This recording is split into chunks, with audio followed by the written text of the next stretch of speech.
Lip spoilers and gas guzzlers. Dust down your drivetrain, caress your clutch fork ball stud, and fuel pump and jump your bump dump chump. 'Cause it's time to tump Tull to me.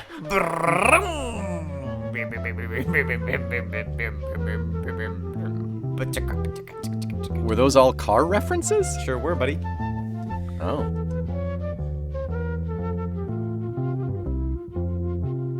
Welcome back, I am Omen Thomas Sade. And I am Nick McGill. Together, we form the mega machine of... Feckless Momes. And this is... Talk Tull to me. a surprise quality inspection in the assemblage factory of prog rock, in which Nitro Booster Nick and Off-Road Ready Omen will perform a government-mandated emissions test on every single musical model that collision-conscious rock band Jethro Tull has ever rolled off the lemon line. We will unplug David Pegg's purge valve, wipe clean the Peter John Vitesse vanity mirrors, and check the bolts on the Martin roll bar for safety purposes. And after checking your flute FICO score, paying a Sky security deposit, and confirming the Blackpool base price, we will hand over a new set of keys to the seat-belted Scotsman, Ian Aftermarket Accessory Anderson. Your FICO score, is that your credit report? Is that what It that is, it your is. credit score? Yeah. Is that not the biggest, crock of shit in America?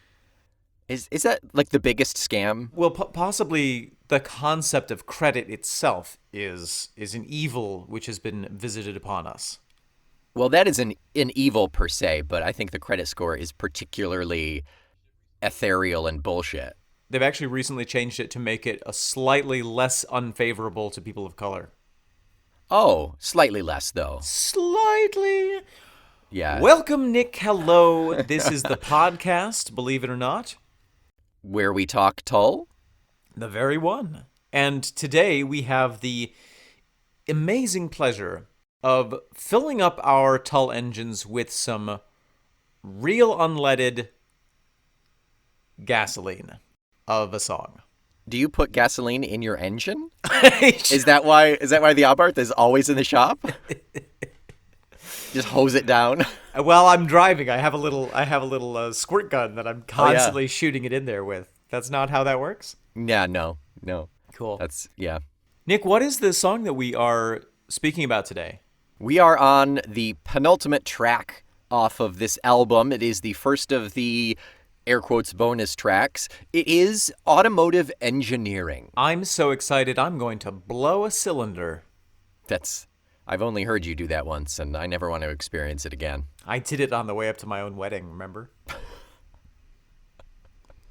That's not euphemistic. That's No. an actual thing, yeah. No. A piston exited the engine. Not where it belongs. Nope. Yeah. Anything before we listen to this wonderful penultimate track?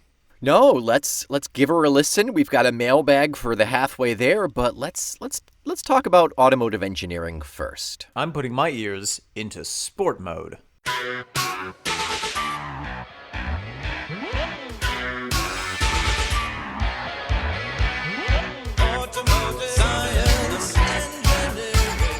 Nick, Omen, that song really kicked me into fifth gear. was that a first time for you or no? It is a semi-first time. Yeah. It's a soft first time. You always remember your semi-first time. Yeah. Yeah, you do. I've listened to it in passing a couple weeks ago. I listened to it a couple times this morning. So this was not my first time. Okay. But it was my first time sober. Oh, interesting. Yeah, totally different. Yeah. Not as scary as I thought. No, I think for the purposes of this podcast to have a really productive conversation, I think the novelty of the first listen is outweighed by being able to really absorb these songs, and especially a song like this, it requires many listens. And you have to be in a firm frame of mind. You have to be unclouded. You have to be completely sober. That being said, this can of heroin is going straight into my eye. You've been doing heroin wrong all this whole time, Nick. Oh, no wonder it hasn't done anything. So, this is the penultimate track off of the album. I'm really curious to hear your take on A, if you enjoy the song, and B, how, if at all, this fits into the spy tema. Yeah, let's postpone B for the halfway, I think. If Okay. we can dig through the lyrics, maybe we can get there. Yeah. But for the answer to A, when I think about this song, out of the context of the album itself and out of the listening, like if I just think, oh, we're doing Automotive Engineering today, my first thought is like, it's kind of one of my least favorite songs off of this album. Oh, interesting. But then when I listen to it, I'm kicking myself because it's not. It's so fun. It's really good. You are self-professed not a gearhead. I mean, clinically proven to be not a gearhead, yes. No gears in there. You're not particularly passionate about cars. Just feathers and maybe a couple of polyhedral dice. Yes. Yes. That's what's in my head. There's a lot going on in there. It rattles, yeah. Yeah. So perhaps when you think of the song, you think of the content and the title, and maybe that turns you off. Yeah, and for some reason I forget the overall feeling of the song and how fun it is. The feeling is so fun. It's very kind of modern, like pop prog. I would say Prop? I have techno funk. Yeah, it's really odd. It reminds me of some of the. It almost reminds me of the Talking Heads in a way. Oh, okay. I see that. Just with how absurdly overcommitted to the mechanical nature of the music this song is. Dum dum dugga dugga dum. Paired with that, I think partially because it has science in the title, it also kind of sounds like a harder version of She Blinded Me with Science. Yes, She Blinded Me with Automotive Science and Engineering.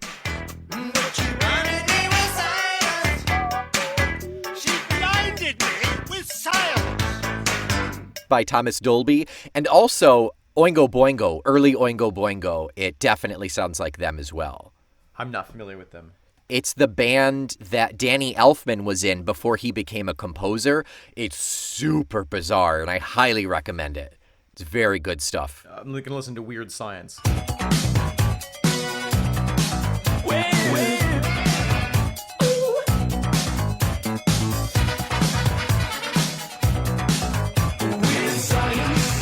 Okay, I see very much the comparison that you're making. It's very fast-paced. Yep. It's got a lot of digital kind of, early digital sounds to it, and it's just very in your face, very like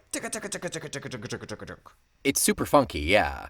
What this song I think does well is it does that beautiful Tull thing that we love, where it manages to treat a subject with seriousness without taking either the subject or the treatment on the subject too seriously.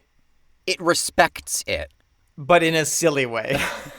Yeah, it's a fine line. It's kind of hard to really describe what it is. But yeah, I think you're right. There's a level of tongue-in-cheek. Oh, yeah. There's a level of taking the piss, but it's a serious taking the piss, Just like the doctor did to me this past couple of weeks. He took your piss. Seriously. He seriously took your piss. Yes, took it away in a little Oh. jar. Oh, what did he do with it? I don't know. He wouldn't tell me. Oh. Did he just put it into a briefcase and walk out? And then the real doctor came in and said, "Oh, man, thank you for coming in." I don't think that man was a doctor. I love how catchy the chorus of Automotive Science and Engineering is. It shouldn't be as catchy as it is. After listening to it this morning while making coffee, I did my sun salutation and then sat down for my meditation. And instead of the beautiful void of existence revealing itself to me, all I heard in my head for 5 straight minutes was Automotive Science and Engineering. And I was like, oh, this is great. Automotive science, automotive science, engineering. Always great to listen to Tull right before meditating. Yes, but it is very catchy. It is. We've said this before. This album is pop, and I think this is like a pop punk sound. It's a very weird way to present pop punk, but I think I would classify it that way. Yeah, it is. It's prog pop punk. Prog pop punk. Prog pop punk. Prog pop punk. Omen, do you smell toast? What's going on? Prog pop punk. I did it. So proud. Thank you. I'm going to edit out just the successful one. Thank you. There's a couple of, like we've become accustomed to on this album, there are a couple of very early 80s whoa moments. Oh my God, the vocal ejacts in this are ripe. They are there with a vengeance. There's also some really fun use of the synth right after the line, when big was better. Mm-hmm. We have a very silly synth sound going. Yeah. It's really, really funny. When big was better. It's like normal, we've had 10 years or more of Jethro Tull. We've had 15 years of Jethro Tull. Yeah. And now for the first time, a Muppet is making their appearance in the band. Yeah, I'm here for it. I absolutely love it. I love it. No, it's great. Just like next week, we're going to talk about the vocal ejacts and say that, it's just borderline, one more sound and it would have been, absurd, but, they've collected all of the sounds and really used them to a really effective sound overall. This one is silly, but I don't hate it. The tumultuous barrage of these vocal ejacts. Yeah, and it's not like they stick out because they're supported by things like the weird synth ejacts, and the way that Martin is using his riffs, and even the bass. Everything sets itself up to... It's like one of those Dr. Seuss paintings where you have one of those bizarre structures that in no way would stand up in real life. And when you look at it, you're just like, oh, it's chaos. But then the more you look at it, you're like, oh, wait a minute, no. Yeah. I'm becoming convinced that this is a structure that could stand just in a very unusual way. Yeah. Listening to the song, I'm convinced that it is structurally sound. All evidence to the contrary. I think, to take a different analogy, I think a lot of the pieces that we've listened to on this album, including next week's, they're cohesive. They're like a cake. Okay. This song is like a granola. A granola cake? No, just a granola. Okay. Because it's not being held together by anything. It's just all these pieces that just happen to be in a bowl together. But if you were to spill them, they would be all disparate pieces. And you'd be like, how do these go together here? Right. Yes, I see that. And then for me, what I see is that granola being formed into the shape of like a sand castle, where if you remove a single oat, the entire thing is going to collapse. Yeah. Structurally shady. But yet it works, and it's delicious, and it's catchy, and we want it. Yeah. It's interesting, when we get into the verses, we have a little bit of more of a prog feel, more of a prog construction on the melody, and it lulls us into thinking, this is a Jethro Tull song, kind of like what we know. It's very cerebral. And then that chorus keeps coming back and throwing us into the pop pond. That industrial, bum, bum, bum. Oh my gosh. Yeah. You can just see PJV slamming his 18 fingers down on those keys for that effect. Yeah. Aside from the synth sound, so my favorite part, it's kind of a synthy sound, but it's the part at 1:30 after they say when the Japs are coming. It's like vocal and I don't know if it's flute or synth or both. I but think they go it's synth.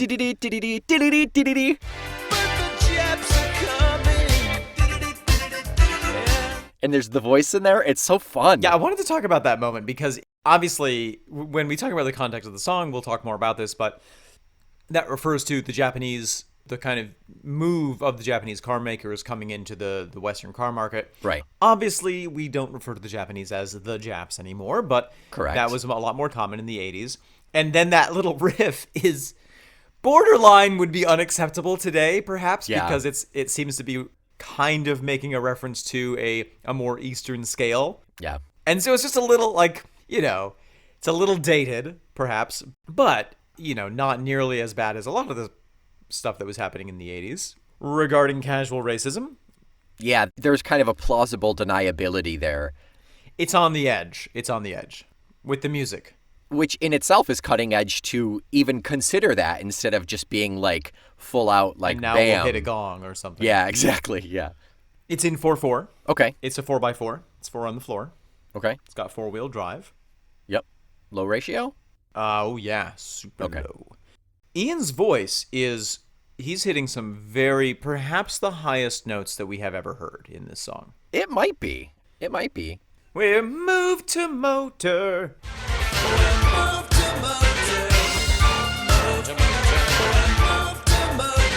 Yeah, it is up there. Yeah.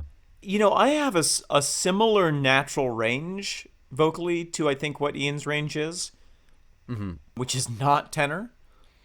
And those notes that he's hitting are notes that I can hit with preparation. By standing on your tiptoes, like we saw Ian, like the last couple of times we saw him in concert, he would always, like, he would physically stretch. If I stand on your tiptoes, I can definitely reach them. Yeah. Yeah, I'll put you on my shoulders. But it's a lot. And you know, speaking for me personally, I struggle with vocal support. You know, that's something I've always struggled with performance. And Yeah. And if I have to sing up that high, it wears. Anything else to say musically, Nick? We have something in here that we haven't seen in a very long time, actually. Go on. It is the false ending. Oh, you are right. Oh, my goodness. Wow, yeah.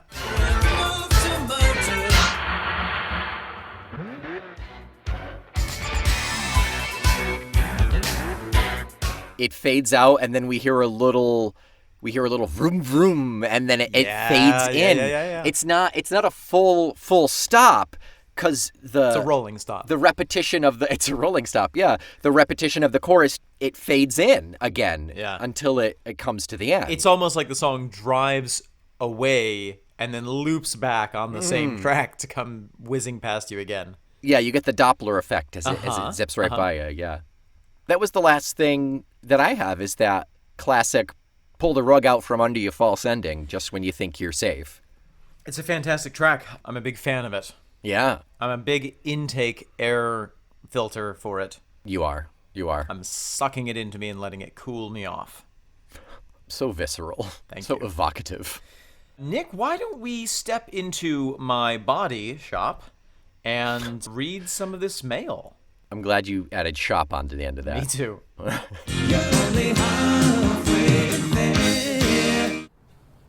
Master Nick! Master Roman! I'm so glad to see you here. Watch out for the oil spill. Yeah, Mary, this shop was clean when I left you this morning. I've added oil to all of your vehicles, and now we have to order more extra virgin. Oh, Mary, that's Oh, God. Not Yeah. all oil's the same. Did you know that? I always cook with whatever oil I find in the shop. Aha! Oh, that explains my tummy ache. Yeah. Why don't you go and read this manual, and we'll take that mail bag off your hands. Thank you. Thank you, Mary. I need something to wipe off my paws on. She's so eccentric. Thank that God Mary. it's laundry day. Stay away from the laundry, Mary. One thing at a time. Hey, okay, so Alright. we've got some mail there, Nick. That we do. We're gonna have ourselves a little sandwich here made on email bread. We're gonna start with an email, Low calorie. from Folky Phil, and then we will go from there. So this is from Phil, First time writer-inner? first-time writer-inner. Gosh, welcome, Phil. Yeah. Quiet innocence. Subject is instrument of torture. Phil writes, "Gentlemen, greetings. I've been chortling along to talk Tull to me on a daily basis for several weeks in a desperate attempt to catch up with your headlong scamper through the Tull catalog, and have just heard your take on From a Deadbeat, and in particular your disparaging of the strangled sax solo in that song. Oh, yes, I remember it well.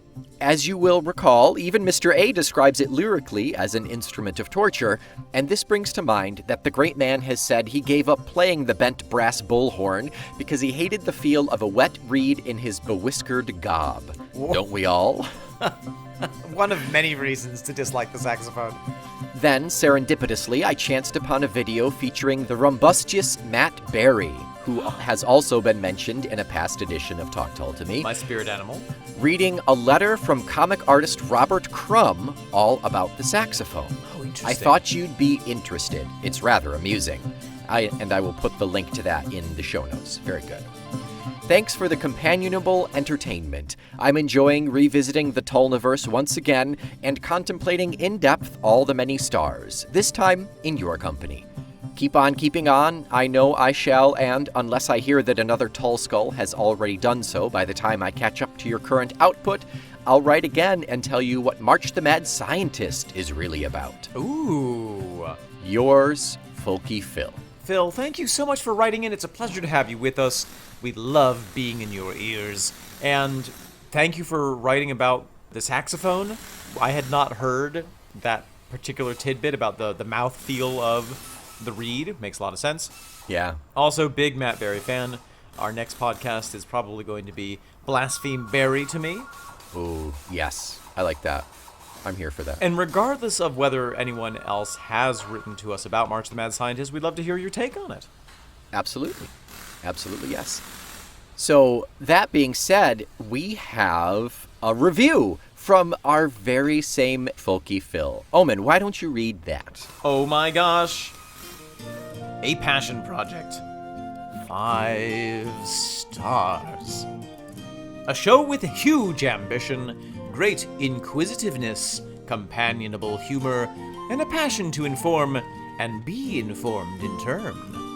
Talk Tull to Me has become a clubhouse for dedicated Tull Skulls worldwide, where we can share the love and the accumulated knowledge of a half-century of the greatest prog rock band of them all. Dive in. Thank you for those 5 stars. Thank you for using those big words to describe our little podcast. Very, very much appreciated. Nick, we also have a bit of a comment here. Oh, that's right. A comment directed to you specifically, Directly actually. to me, yes. We always can tell it's going to be good when it's directed to one of us.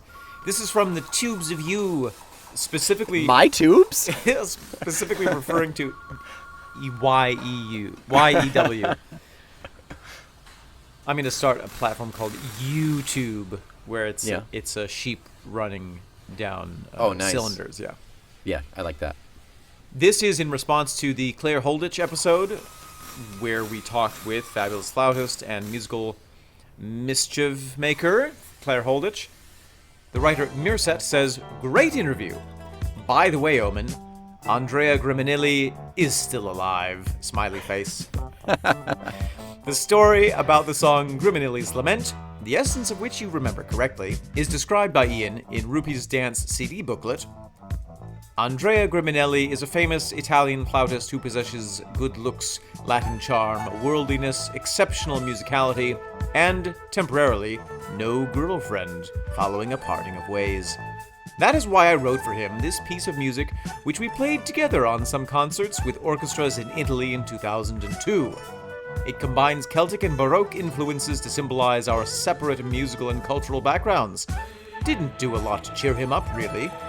I play both flute parts on this recording, as Andrea and James Galloway would both like to have performed the second flute part on the piece, and I didn't want to upset either of them. Now, I've probably upset both.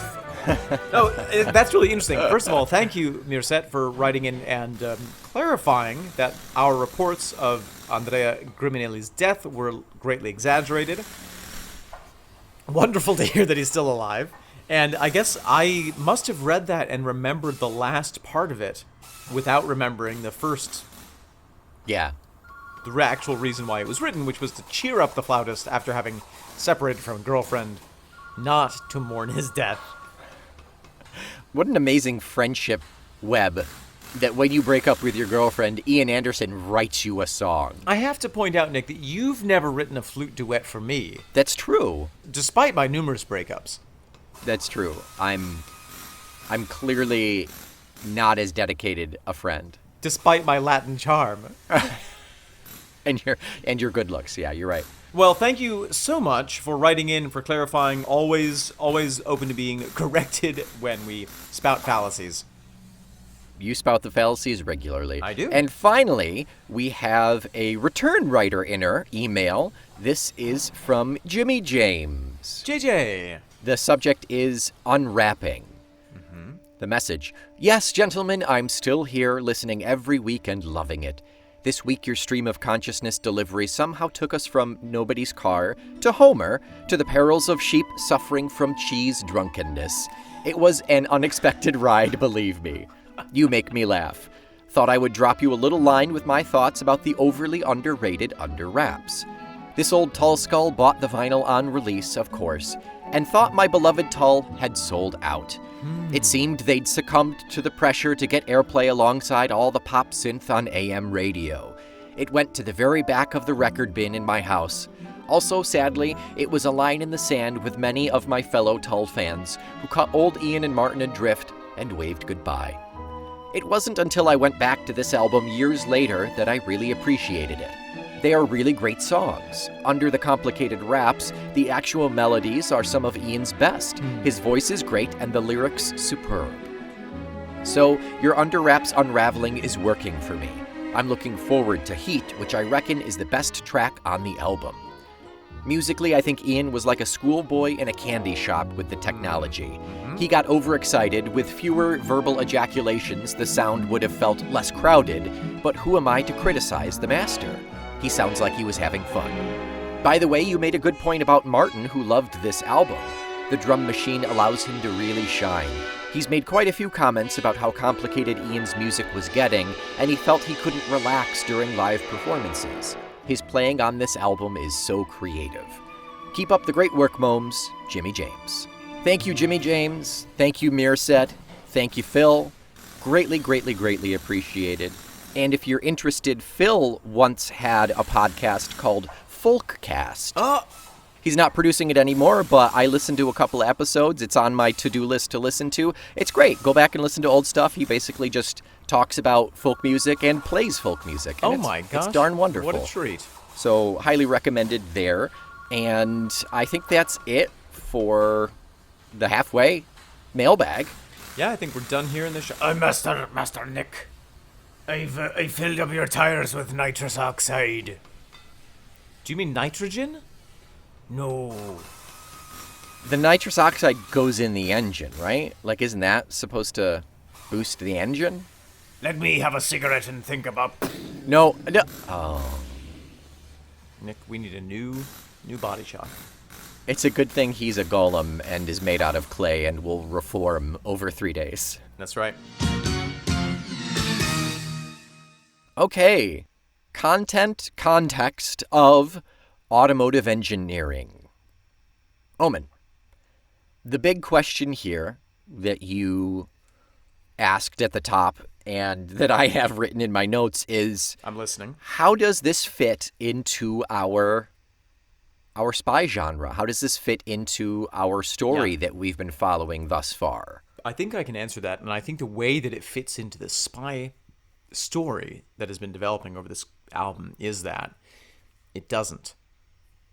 Okay. Wow. Twist. I was not expecting that. I think that there are elements that thematically it relates to, because I think that what I'm realizing is that this album is not a concept album about the story of a spy. It is a thematic album. Okay. Which uses a spy story and spy tropes and themes as a through line or perhaps as a frame. But what I think this album is actually about is the sudden advances in technology. I mean, it's built into the music. It's about the technology. It's about the international geopolitical and economical relationships that were in the world at the time that were causing conflicts into which spies got involved. Interesting. Okay. But I think that overall I don't think that we need to try to fit every song into the spy-shaped hole. Now, that being said, we could say, okay, this is the song in which the spy is getting his car outfitted by the kind of Q character. Okay. Yeah. I can see that. I mean, that's the best you can do, though, I think. For me, yeah. Now, I'm curious to hear if you are picking up on something that I have totally lost out on. I'm not. That's the problem. And if we look at the idea that you just said was that it's ultimately the technology and the advancements and how it all ties in that way, this fits in that concept, but boy, howdy, is it a bummer that it doesn't fit into the spy concept as well. But also, we have to think about the context of this song as a proto-bonus track. It's possible Right. that Ian wrote 30 songs. Yeah. Or Ian and PJV wrote 30 songs. And then, in looking at them, decided, you know what, these 10, these 12, however many are on the initial vinyl release, these number kind of have this theme running through them, best tell the story of this spy theme. We're going to put those together because it'll be nice and cohesive. But we have all this other stuff, and oh my god, that Automotive Engineering song is so good. We have to include it somehow. It slaps. It doth slap. It certainly slaps.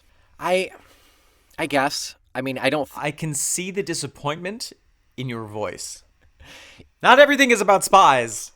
I'm a completionist, and I like to see that cohesive, like, glistening, perfect, finished thing. Yeah, sure. And this is kind of like a scratch in the paint. The world must be a frustrating place for you.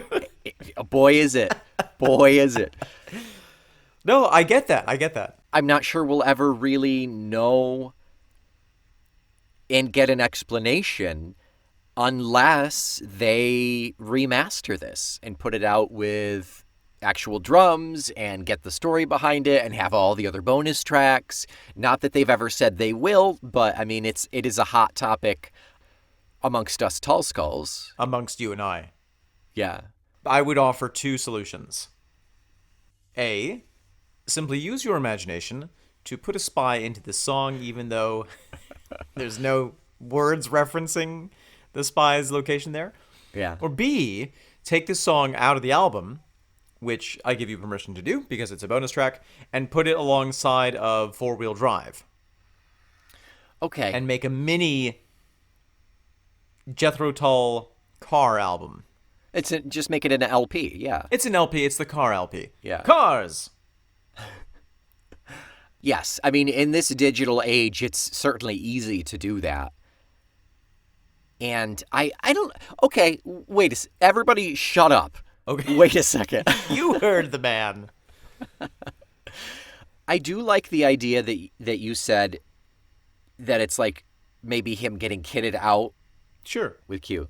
I mean, there's always a car chase in Bond absolutely. films, isn't there? Absolutely. So it's a major part of that story is yeah. the equipment. So there's that. And also, the last tiny little verse there, my favorite part, take a trip in your Freudian slip. Dr. Ferdinand, Ferdy, has you in his grip. Take a trip, in your Freudian slip. Dr. Ferdinand,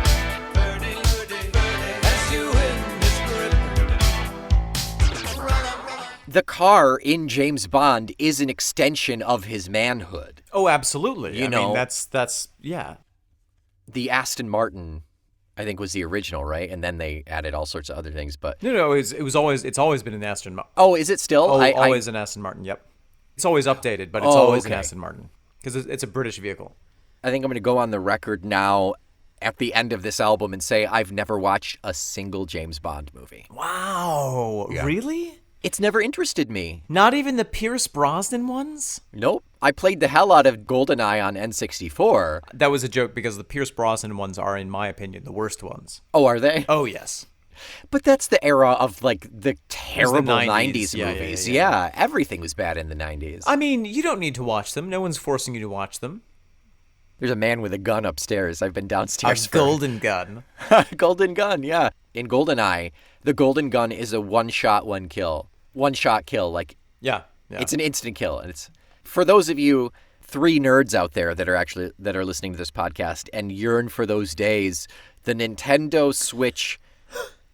No, the Nintendo, what is it? The online subscription that they have that gets you access to Nintendo games and Sega games and N64 games, they're releasing GoldenEye next year. They remade it. I don't know. They must have finally worked with Rare to remake it. So that's terribly exciting for all three of you and me. That is terribly exciting, whatever all that meant. Now, I wanted to suggest something else. If you want to custom build, if you want to add some aftermarket pieces to this song, Nick, you could create a villain called Dr. Ferdinand.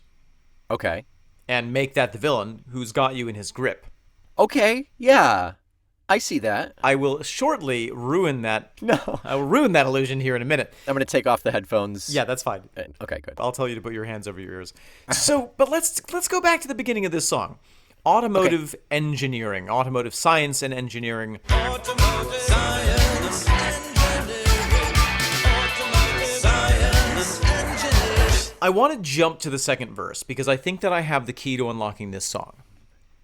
I want to say how satisfying science and appliance as a rhyme are. That's all. Yes, absolutely. Continue. Absolutely. In the hands of science, the complete appliance. Oh. The second verse reads, "When big was better and fast was chic, the oil was cheaper, now we're up the creek. But the chaps are coming and everyone's turboed and carbon fiber is the way to go. When big was better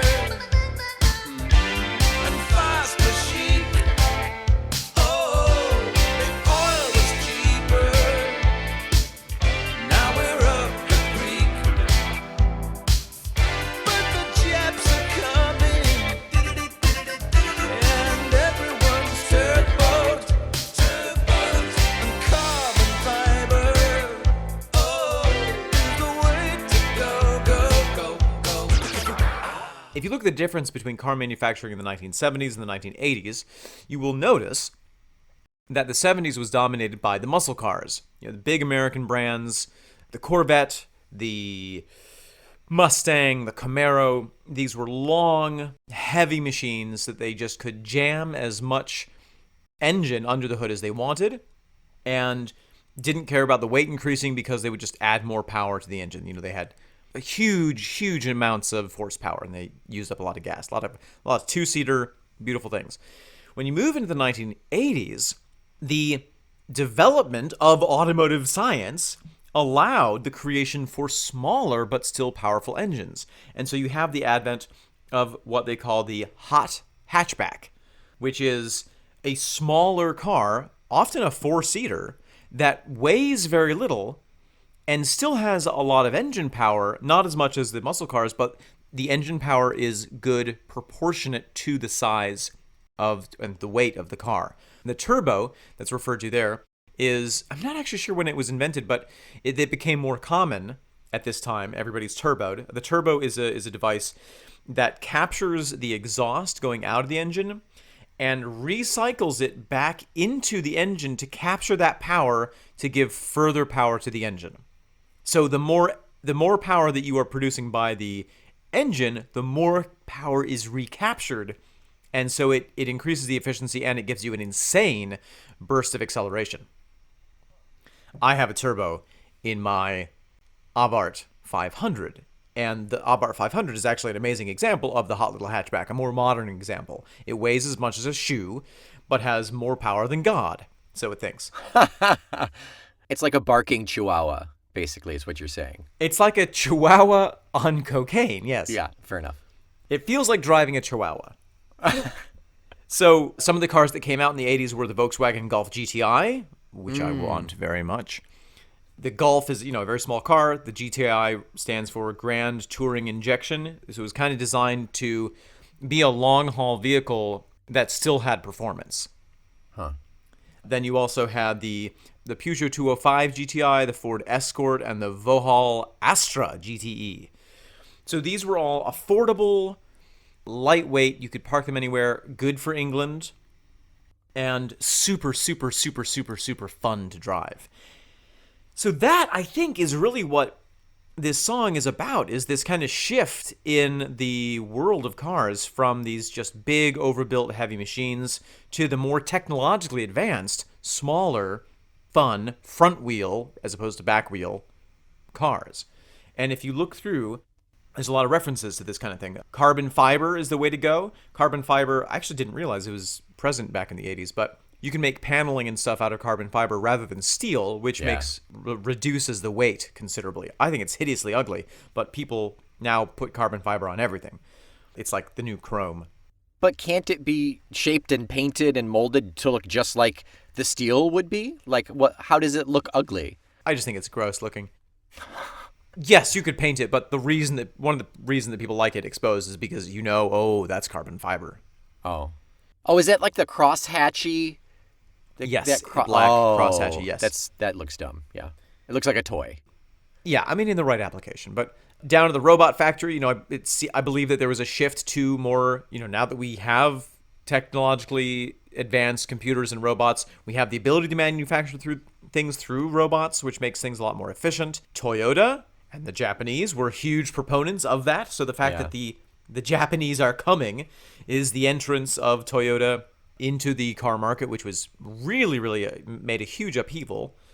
And also with the robot factory, the components got way more complex with and all smaller. Of these things. Yeah, so you needed things that could do this as opposed to fumbling human fingers. Absolutely. Whenever I get my Abarth serviced, if I have any serious work to be done on it, they can't just open up the hood and see everything and go in there and do it. They have to open up the hood and remove the engine. That's bananas. Because otherwise you can't get to any of the parts. So you have to take the engine out to service it, then put it back in. Luckily, it's the size of a balled-up sock, so it's okay. Yes, exactly. Yeah. Here's another little fun thing. I think I'm going out on a limb here. Do you drive a Spitfire or do you slide on a tea tray?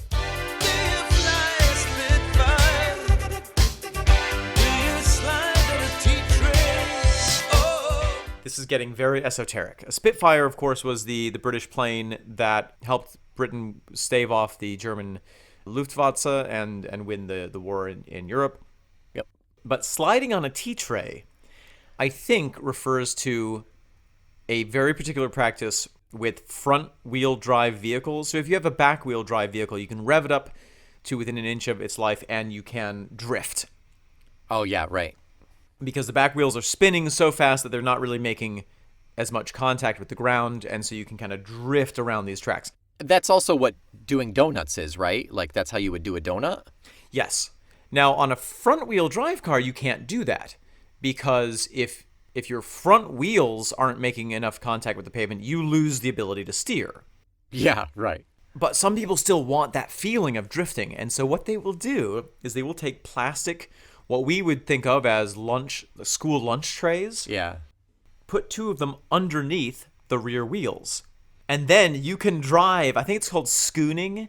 You can drive the car and the back end will whip around like crazy and fishtail all over the place, and you can get the sensation of drifting, but it's with a front-wheel drive car. That is one of the craziest things I've heard in a long time. I've never tried it. I want to do it, but I believe that that's what Do You Slide on Tea Trays is a reference to. I could be wrong. It sounds right. The way I interpreted it, without knowing what schooning is, was they're two opposite sides of the spectrum in terms of transportation. You're up in a super crazy powerful jet plane or airplane, and to me, sliding on a tea tray is they'll take a lunch tray and sled down a hill. Absolutely, totally. That's a great point. I didn't think of that, but you're absolutely right, and that's a great dichotomy to say: is it a Spitfire or are you sliding downhill on a plastic tray? Yeah. Why not? Yeah, and it doesn't even seem like disparaging. Like, oh, is your car a tea tray? It's really more like, we have these options now. Like, what are you choosing to drive? Yes, whereas in the previous generations of cars, there was pretty much, there were a couple options. Yeah. Yeah, either like a couple of sedans or the muscle cars. Right, exactly. Or stuff that was way far out of anyone's price range, like a Ferrari or a Porsche. Oh, yeah. Speaking of Porsche, now comes the part of the podcast where I ruin your dreams. Ferdinand Porsche? Exactly. Take a trip in your Freudian slip. Dr. Ferdinand Porsche. He was the starter of the Porsche. He actually invented the very first hybrid electric gas engine. Oh, cool. That was in production between 1900 and 1905. Wow. Funny, right? That's a man ahead of his time. Like, he feels like a Tesla to me. Yeah, yeah. I don't think that ruins my feeling of it. I think it just ties in and really, really seals the deal of the spy character requiring a car that can do all of these things, and the Porsche can do that for him. Yeah. Kitted out, obviously, but I mean, you're not going to start with a Prius, you know? No. Aftermarket, souped up Prius. Yeah. I'm sure it exists. I've always wanted to do a Prius body with like a Corvette engine inside, or vice versa, like have a Corvette with a Prius engine inside. It'd be amazing. Well, so that's kind of, nowadays what the kids will do. The joke is, cars have different editions. Yes, yeah. It's like, oh, it's the Rancher edition. It's the whatever. Yeah. The joke on the internet is shitbox edition. It used to be called a jalopy, but yeah. Yeah. In modern parlance, a shitbox is any super old, falling apart car that a kid will buy and then replace everything except for the body. And so there are cars out there Oh, I didn't know that. That's funny. that look absolutely like a piece of shit. And if you're not, aware of it or don't see the kind of telltale signs of the exhaust system, you might be very surprised that it has a Corvette engine or something like that. It takes off, or they've put, one thing I've heard about people doing this is sort of awful, is renting a U-Haul and stealing the U-Haul engine, swapping the engine out for whatever car they have. So, you can put, it's all just science, right? It's all just, if you know how to do it, you can put a U-Haul massive truck engine into a Prius. Why not? And then you could drive around that, I guess. I don't understand the appeal, but I suppose I understand. But I feel like, I think you hit the nail on the head, that this is an era where the availability of different ways of driving, of different options for driving is really exploding. And even that line, do you fly a Spitfire, or do you slide on a T-tray, or walk on a short trip Sundays, or drive come what may? Do you fly a Spitfire? Do you slide on a T-tray? Or walk on a short trip Sundays, or drive come what may? Are you somebody who likes to enjoy walking, or are you so diehard about your car that you'll drive down to the bank, which you could walk to just for the sheer pleasure of driving? And at the very end of that line is enjoy, the imperative. It's saying whatever you're doing, however you're doing it, have fun. Go at it. I wonder if this was a time when vehicles were becoming more accessible to the working person in England. Yeah. And when it was shifting from the working class take the trains or buses and the upper class drive to more now kind of everybody drives. Yeah. And even the working class can have a really fun car. Yeah, that's interesting. I wouldn't be surprised at all if we saw that kind of transition around this time. We're moved to motor. And the more readily available and the more variety there is, the more interesting it gets to people, the more intrigued people can get about a vehicle, as opposed to like, oh, it's these three options. I don't really need a car, so I'm not going to bother. But if something new hits the market... Yeah, it's kind of more gourmand in a way. And in this context, to motor is a verb, meaning to drive a car. Right, yeah. We're moved to drive a car, even though we don't need to. Yeah. Possibly. Yeah, no, I think that's it, exactly. Yeah. And that has happened because of this automotive science and engineering. In a way, it's the parallel. It's sort of holding up a rearview mirror to the you laughed and my joke landed and it made me forget what I was actually saying. I was just so pleased. It holds a mirror up to the technological process that is happening in this very album with the technology of music. Yeah, that's very true, yeah. I think that across the album we have, what it reminds me of is batteries not included. Oh, sure, yeah. Yeah, I see that. Off of A. Yeah. There is a lot of parallel between these two albums, I think. Absolutely. Absolutely. They both begin with vowels. Vowels. Honestly, I think we can see something of a comparison with this song to what's happening right now with electric vehicles. Mm-hmm. They're becoming more readily available. We saw that crazy level of unattainable with the Tesla being so absurdly priced, but now you can get a Nissan Leaf, you know? Or a Chevy Volt. Yeah, exactly. And of course the Tesla has better performance, but for what you need, a Nissan Leaf would be great. It would work just fine. Yeah, and Tesla has kind of become the new Dr. Ferdinand who's got us in their grip. We are gripped by this idea of a technological advance and whether or not we can afford the Porsche, or we have to settle for the Vauxhall, or maybe it's Vauxhall. It is Vauxhall. Is it? Yeah. I remember now. Whether we have to settle for the Vauxhall, we are compelled to attain this technological advancement. And let's not lie to ourselves. The Tesla is 100% a Freudian slip. Everything that man does is a Freudian slip. SpaceX, Sex. 100%.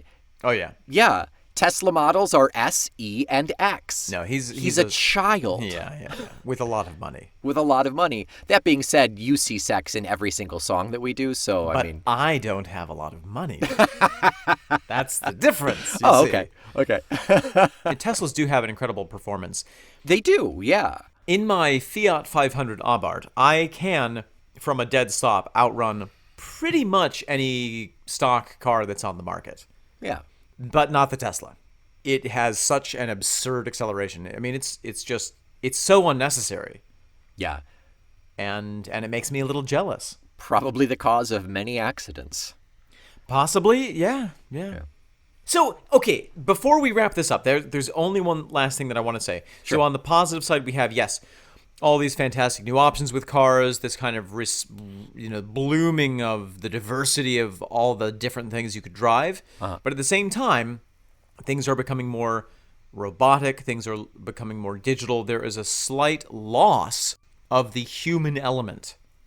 Yeah. And I wonder if there was a note of regret or a note of sorrow in this song about, yes, we're making all these technological advancements. Yes, things are getting smaller and bigger and faster and more efficient. But what are we losing with all that? Yeah.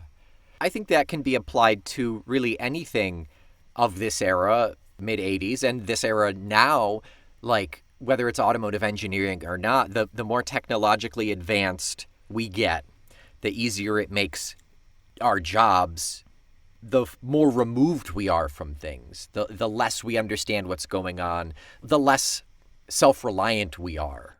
Yeah, I mean, the whole reason that the Golf GTI was successful is because it's freaking fun to drive. Yeah. The Golf UTI? That's what I got at the Golf UTI War. Oh, wow. Yeah. You know, it's a stick shift. It's got crazy acceleration. It's got personality. You know, it's just so much fun. That's why I love my Abarth. Have I mentioned my Fiat 500 Abarth before, Nick? I'm not sure. Do you have a car, Omen? I thought you walked everywhere. But now we're getting into this era now, where, you know, cars are beginning to drive themselves. They can park themselves. They'll tell you when you're lane shifting. Yeah. You can take your hands off the wheel for a little bit, maybe take a little nap. They don't recommend that, but are we losing the fun of driving? Are we in danger of losing the fun of driving? I think there are fewer people who find driving fun. You know, it is a practical thing that gets you from point A to point B. I think society has evolved away from that because there's so much else. Since I work from home, I only drive for fun. You drive for fun to go to get groceries? Yes.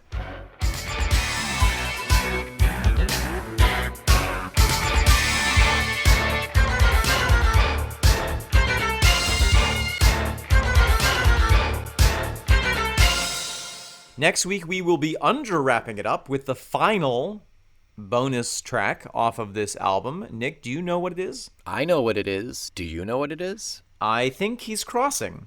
The General is crossing. He's crossing! Until next week, there is no human testing on our branded Talk to Me t-shirts. They are straight from the robot factory, and you can wear them on your gleaming robotic body. Nothing made of carbon fiber, though, I don't think. Only my hip. Slide on a T-tray all the way over to Apple Podcasts, where you can give us 5 stars and a rave review so that other potential Tull Skulls can find this little gem of a podcast in the miasma of noise. Whether you fly a Spitfire or you take a short walk on the Sundays, why not listen to 2 extra podcasts that are available for only $5 a month by joining our Patreon page? That also gives you access to our discount Accord. That also gives you access to our Discord account, which is full of other enthusiasts like yourself. That spoonerism of Discord account to discount Accord is amazing. I'm not responsible for what happens in my head, Nick. No, clearly. Until next week, I am neither fast nor chic, Nick McGill. I am cheaper than oil, Omen Thomas Sade. We are the complete appliance, the feckless momes. And Talk to Me is the way to go.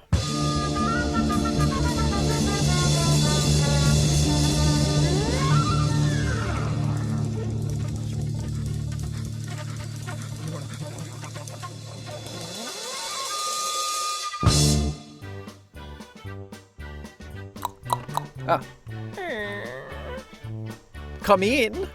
Herr Doctor, thank you so much for seeing me on such short notice.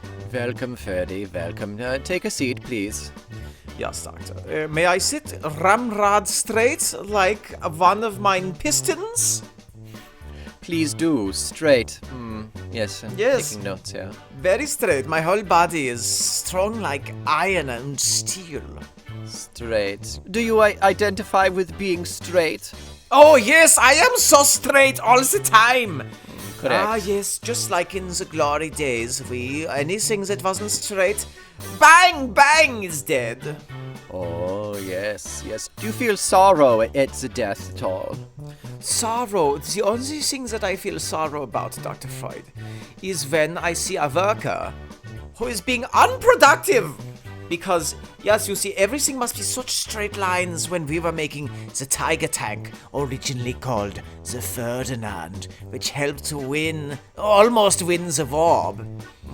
I would see the soldiers, who were also the worker soldiers, and sometimes they would be smoking a cigarette in the corner, or going to the bathroom to relieve themselves. And it flew me into a rage. I would like to go back to the tank for a moment, the Tiger Tank. You named it after yourself, is that right? Ah, yes, the Tiger Tank was a triumph of German and Austrian engineering. One of my finest moments. Sehr good. Do you know it is very catering to the ego to name something so large after yourself, and it is an explosive, long, shafted thing. Yes, 88mm anti-aircraft gun. Yeah. But unfortunately, they could become stuck in the mud. How do you feel about getting stuck in the mud? Well, it fills me with a feeling like I have low-grade engine oil being poured into my brain, Dr. Freud, like something from the inferior races. Yes. So you view yourself as superior, is that right? All of mine engines are superior to everyone else's. Yes, Dr. Freud. Please. I must be superior. Sit back down, please.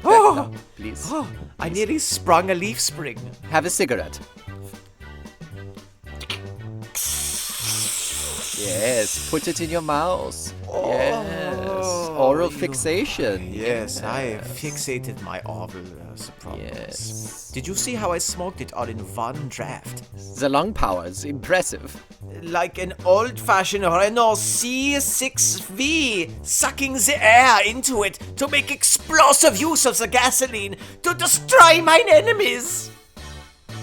You have a fixation with things that explode and burst and... Oh, yes, I feel close to bursting right now, Dr. Freud. Yeah, please, don't do it on the carpet. When I was visiting Henry Ford in Detroit, in the Americas, I saw that all of his workers were in such straight lines. I took him into mine arms. I embraced him with my mustache and I said, "Oh, Henry Ford, how can I be so glockenstraight as just like you?" Yeah. And he whispered to me with his hard hands. He put me on a lunch tray and took me into the common dining area. And he sat me down and he said, Ferdy,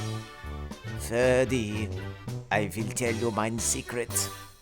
And what did he say to you, Ferdinand? Oh, Dr. Freud, I have never repeated these words for fear that it would Gluckspricken mein Ödelspögel. This is a safe place to Gluckspricken your Ödelspödel, Ferdinand. This is why I come here before returning to Stuttgart.